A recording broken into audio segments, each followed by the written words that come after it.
দেশ বিদেশের খেলাধুলার খবর নিয়ে দেশ টিভির নতুন আয়োজন খেলার দেশে জানাচ্ছি সকলকে স্বাগতম। সঙ্গে আছি আমি রাশেদ অমিত। 2026 টি-20 বিশ্বকাপে না খেলার ঘটনা তদন্তে নামছে যুব ক্রীড়া মন্ত্রণালয়। সোমবার গঠন করা হয়েছে 3 সদস্যের তদন্ত কমিটি, যেখানে আছেন বিসিবির প্রধান নির্বাচক হাবিবুল বাশার সুমন, সুপ্রিম কোর্টের আইনজীবী, ক্রীড়া সংগঠক ব্যারিস্টার ফয়সাল দস্তগীর এবং কমিটির আহ্বায়ক যুব ক্রীড়া মন্ত্রণালয়ের অতিরিক্ত সচিব ডক্টর AKM অলিউল্লাহ। গেল মার্চে টি-20 বিশ্বকাপ না খেলার ঘটনাকে তদন্ত জানিয়েছেন যুব ক্রীড়া প্রতিমন্ত্রী আমিনুল হক। গেল ফেব্রুয়ারি মার্চে অনুষ্ঠিত হয়ে গেল টি-20 বিশ্বকাপের 10ম আসর, তবে সেখানে দেখা যায়নি বাংলাদেশকে। মুস্তাফিজুর রহমানের IPL ইস্যুর প্রতিক্রিয়ায় তৎকালীন বিসিবি ও অন্তর্বর্তী সরকারের সিদ্ধান্তে ভারতে বিশ্বকাপ খেলতে যায়নি টাইগাররা। আইসিসিকে নিরাপত্তা ইস্যুর কথা জানিয়ে ভেন্যু পরিবর্তন করার কথা জানালে তাতে কর্ণপাত করেনি ক্রিকেটের সর্বোচ্চ সংস্থা। এরপর পেরিয়ে গেছে 2 মাস, নানান মহলে আলোচনা সমালোচনা হয়েছে বাংলাদেশের বিশ্বকাপ না খেলার ইস্যুতে। বর্তমান সরকার ক্ষমতায় আসার পর মার্চে যুব ও ক্রীড়া মন্ত্রণালয় থেকে জানানো হয় বিশ্বকাপে না খেলার ঘটনায় করা হবে অধিকতর তদন্ত। এবার শুরু হচ্ছে সেই প্রক্রিয়া।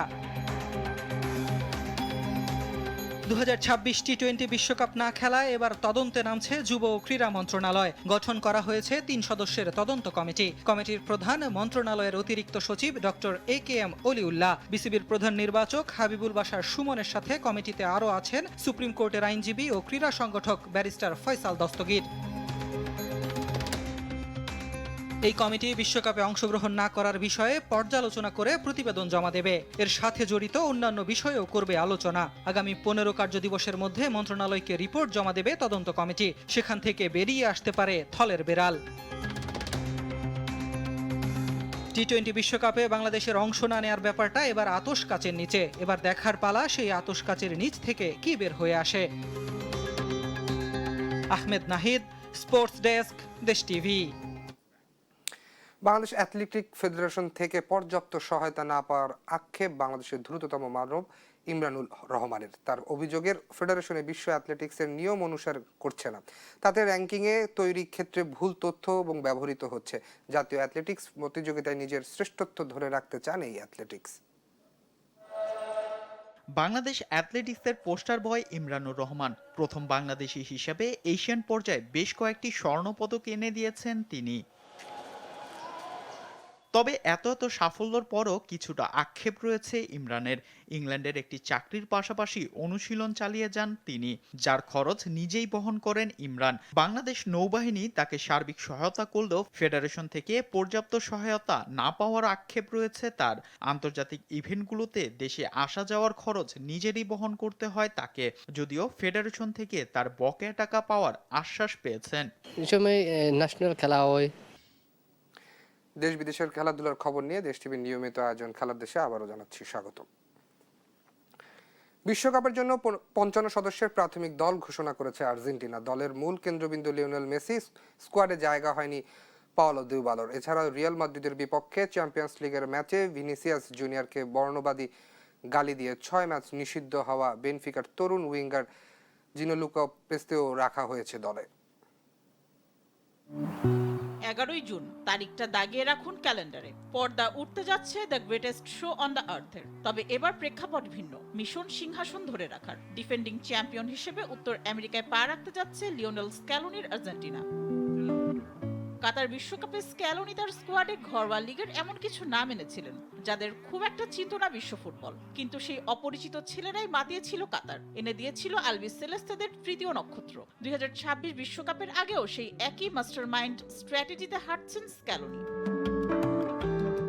আর্জেন্টিনা ফুটবল অ্যাসোসিয়েশন ঘোষণা করেছে 55 সদস্যের প্রাথমিক তালিকা। বরাবরের মতোই কেন্দ্রবিন্দুতে জাদুকরী নাম লিওনেল মেসি। তবে আসল চমকটা ঘরোয়া লিগে। রিভার প্লেট থেকে সর্বোচ্চ 6 জন এবং বোকা জুনিয়র্স থেকে 4 জন ডাক পেয়েছেন আলবিস সেলেস্তে স্কোয়াডে। স্ক্যালোনি যেন বিশ্বকে মনে করিয়ে দিচ্ছেন আর্জেন্টিনার মাটির ফুটবলই তাদের আসল শক্তি। পুরনোদের মধ্যে ডাক পেয়েছেন এমন কিছু মুখ যারা আগে কখনোই আলবিসেলেস্তেদের ক্যাম্পে ডাক পাননি। তাদের মধ্যে আছেন নিকোলাস কাপালদো, জাইদ রোমেরো ও মাতেও পেলেগ্রিনির মতো তরুণ ফুটবলার যারা নিজ ক্লাবের হয়ে পারফর্ম করছেন দুর্দান্ত। চেলসির আলহান্দ্রো গানাচো, রোমায় দুর্দান্ত ছন্দে থাকা মাতিয়াস সুলে ও কোমর হয়ে দারুণ পারফর্ম করা নিকো পাজও জায়গা করে নিয়েছেন ৫৫ সদস্যের প্রাথমিক স্কোয়াডে। তরুণদের রক্ত আর অভিজ্ঞদের মস্তিষ্ক সব মিলিয়ে এক বিধ্বংসী কম্বিনেশন আর্জেন্টিনা টিম। তবে ফুটবল মানেই নাটক। সবাইকে অবাক করে স্ক্যালোনি দলে রেখেছেন জিয়ানলুকা প্রেস্তিয়ানিকে। তবে ফিফার নিষেধাজ্ঞার খড়গ ঝুলে আছে তার উপর। অন্যদিকে সবচেয়ে বড় হাহাকারের নাম পাওলো দিবালা। ফর্ম আর ফিটনেসের লড়াইয়ে এবার প্রাথমিক তালিকা থেকেও ছিটকে গেছেন এই তারকা। বিশ্বকাপের প্রস্তুতি শুরু হচ্ছে এখনই। এজিজায় ক্যাম্প শেষে জুনের শুরুতেই কানসাসে ঘাঁটি গাড়বে বর্তমান বিশ্ব চ্যাম্পিয়নরা। ১৬ জুন আলজেরিয়ার বিপক্ষে নামার আগে নিজেদের ঝালিয়ে নিতে লড়বে হন্ডুরাস ও আইসল্যান্ডের বিপক্ষে।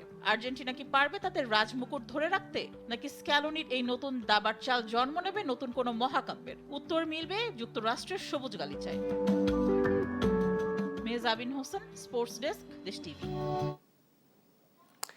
মাঠের বল গড়ানোর আগেই উত্তাপ ছড়াচ্ছে ২০২৬ ফুটবল বিশ্বকাপ। তবে এবারের আলোচনায় কেন্দ্রে ফুটবলীয় কৌশল নয়, বরং টিকিটের আকাশচুম্বী দাম। ফিফার ডাইনামিক প্রসেসিং মডেলের টিকিটের দাম পৌঁছেছে কয়েক হাজার ডলারে। এতে কেবল সাধারণ সমর্থকরাই নয়, ফুটবলারদের পরিবার, জাতীয় অ্যাসোসিয়েশনগুলো এখন দিশেহারা। বিশ্বকাপ শুরু হতে আর মাত্র বাকি এক মাস, কিন্তু টিকিট নিয়ে হাহাকার এরই মধ্যে তুঙ্গে ফিফা সভাপতি জিয়ান্ট ইনফান্তিনো টিকিটের এই অগ্নিমূল্যে ব্যাপক চাহিদার প্রতিফলন বলে দাবি করছে। তবে এই যুক্তি মানতে নারাজ অংশগ্রহণকারী দেশগুলোর ফুটবল ফেডারেশন। বিশেষ করে খেলোয়াড়দের পরিবার, বন্ধু ও শুভাকাঙ্ক্ষীদের জন্য টিকিট সংগ্রহ করতে গিয়ে বড় ধরনের আর্থিক ভোগান্তিতে পড়েছে তারা। কোনো কোনো অ্যাসোসিয়েশনকে এক একটা টিকিটের জন্য গড়ে প্রায় $৩,০০০ বা $৩,৭০,০০০ টাকা পর্যন্ত গুনতে হচ্ছে, যা ফেডারেশনগুলোর টুর্নামেন্টের বাজেটের বড় ধরনের নেতিবাচক প্রভাব ফেলেছে। টিকিট বিক্রির জটিলতা শুরু হয় মূলত গত জানুয়ারি থেকে। ডিসেম্বরের ড্রর পর ফেডারেশনগুলোকে নির্ধারিত মূল্যে টিকিট কেনার জন্য ৬ সপ্তাহের সময় দিয়েছিল ফিফা। কিন্তু এরপর থেকেই কার্যকর হয় ফিফার অ্যাডাপ্টিং প্রসেসিং মডেল, অর্থাৎ চাহিদা বাড়ার সাথে সাথে পাল্লা দিয়ে বেড়েছে টিকিটের দাম। ইংল্যান্ডের মতো দেশগুলো সময় মতো টিকিট কিনে ফেলায় বাড়তি খরচ এড়াতে পারলেও বিপাকে পড়েছে সীমিত বাজেটের ছোট দেশগুলো। টিকিটের এই মাত্রা অতিরিক্ত দাম নিয়ে খোদ আয়োজক দেশ যুক্তরাষ্ট্রের রাজনৈতিক মহলেও বিস্ময় দেখা দিয়েছে। সম্প্রতি যুক্তরাষ্ট্র বনাম প্যারাগুয়ে ম্যাচের ক্যাটাগরি 1 টিকিটের দাম $২,৭৩৫ স্পর্শ করলে মার্কিন প্রেসিডেন্ট ডোনাল্ড ট্রাম্পও বিরূপ মন্তব্য করেন। তিনি স্পষ্ট জানান, খেলা দেখতে চাইলেও টিকিটের জন্য এত বিশাল অঙ্ক খরচ করে তিনি রাজি নন। তবে মুদ্রার উল্টো পিঠও আছে। ফিফার অফিসিয়াল প্ল্যাটফর্মের বাইরে রিসেল বা পুনর্বিক্রি সাইটগুলোতে গত 2 সপ্তাহে টিকিটের দাম কিছুটা কমতে শুরু করেছে। বিশেষ করে যুক্তরাষ্ট্র ও কানাডার ৯১টি ম্যাচের মধ্যে ৮৭টি সর্বনিম্ন দামের টিকিটে কিছুটা মূল্য হ্রাস লক্ষ্য করা গেছে।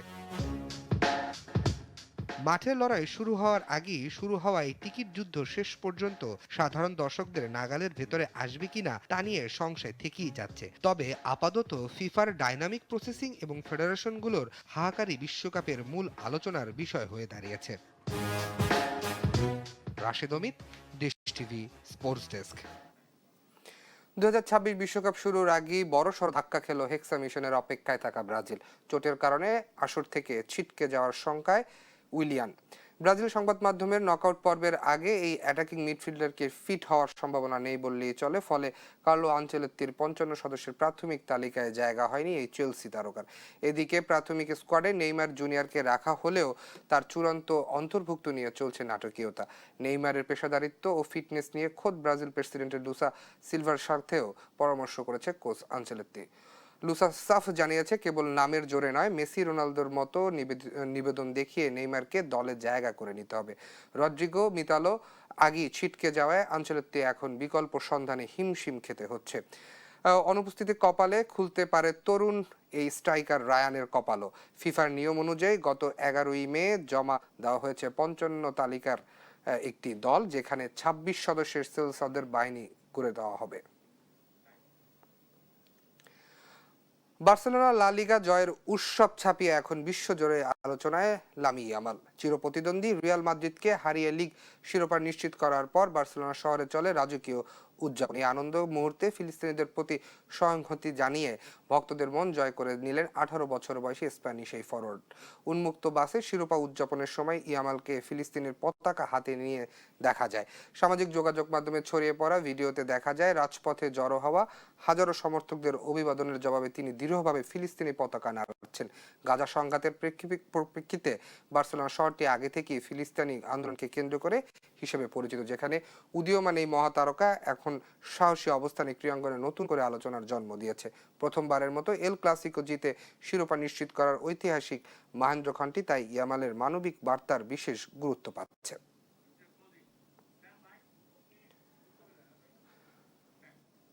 দর্শক, এই ছিল খেলার দেশের আজকের আয়োজন। খেলাধুলার নিয়মিত খবর দেখতে চোখ রাখুন দেশ টিভির পর্দায়।